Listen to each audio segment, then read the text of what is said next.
Joining us now is San Jose State University Professor Ahmed Benafa, an expert on artificial intelligence, and we have talked before, and thank you so much, Professor, for doing this for us.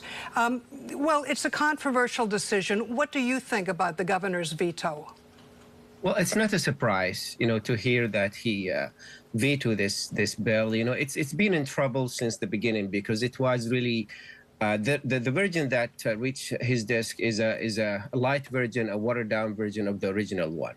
Even with that reduction on the restrictions there, still the big tech companies, and also you have to know that some of the politicians, famous politicians and high-powered politicians like Nancy Pelosi and 11 Democrats is against this. So it was, and the governor himself, he said few things, the past few weeks that indicates that he will not, sign it. So why is that block of people against it, Professor? What's their main concern? It seems as though some regulation would be good, but what is their concern? Well, I mean, the bill itself is in its current version is saying that the testing has to be transparent. I mean, we know what kind of testing the companies are using for their AI models. If it's they're going to cost $100 million to train that system, basically the cost of the hardware and of the engineers and so on. The other one is that the whistleblower, there should be a way for the whistleblowers to reach out and talk about it. The kill switch is another one, and also the last one, which is the Attorney General can sue the the AI companies for several damages, not for criminal damages as before. And that's where they look at it as you are really trying to solve a problem that does not exist. This is what the company is saying. We don't want to, cripple down, slow down the wheel of innovation in California. And I read the letter of the governor, 3 pages letter explaining why he didn't sign it. Sent it back to the Senate.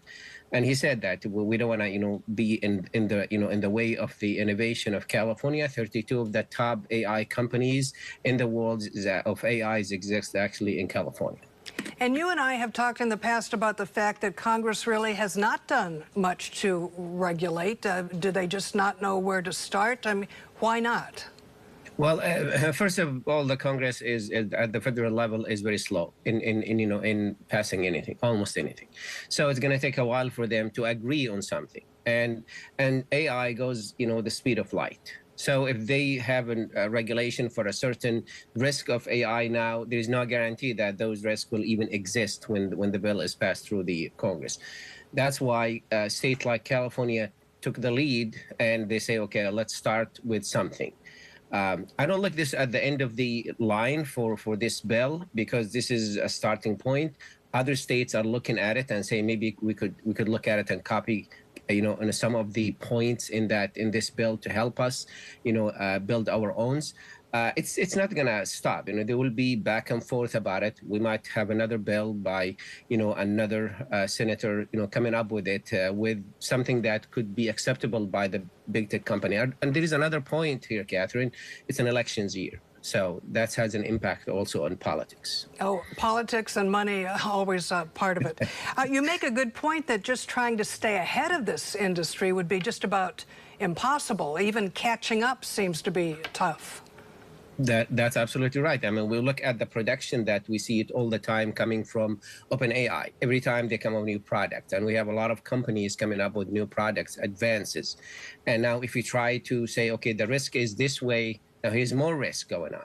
And the driving force for this bill from day one is we don't want to go back to the days of the social media where we love it. We want this one to go all the way. We have Section 230 that will protect it. And then we found out that we are dealing with the symptoms of misinformation, bullying, all these kind of things. Also, the fact about we cannot ask the tech companies to police themselves. You're asking them to make less money. That's what you're doing when they police themselves. I thought just real fast that there was kind of an interesting mix of people in Silicon Valley, both for and against the bill. I think Elon Musk supported it. So was any of that interesting to you? Yeah, I mean, Elon Musk, I don't agree with many of his saying, but I agree with him on this. And also we have Skywalker, he's one of the people from Star Wars, Mark Hamill is also standing with that. We have also the CEO of Anthropic, which is a competition of OpenAI, agree with the bill. So there is some of the famous people, celebrities agree with it. But the politicians, the big companies, the big tech companies, they say, no, we don't need this at this stage. All right, I know we'll be talking about this again. Sure. So who knows where this is going. But Professor, thank you so much for your time. We appreciate it. Thank you, Catherine.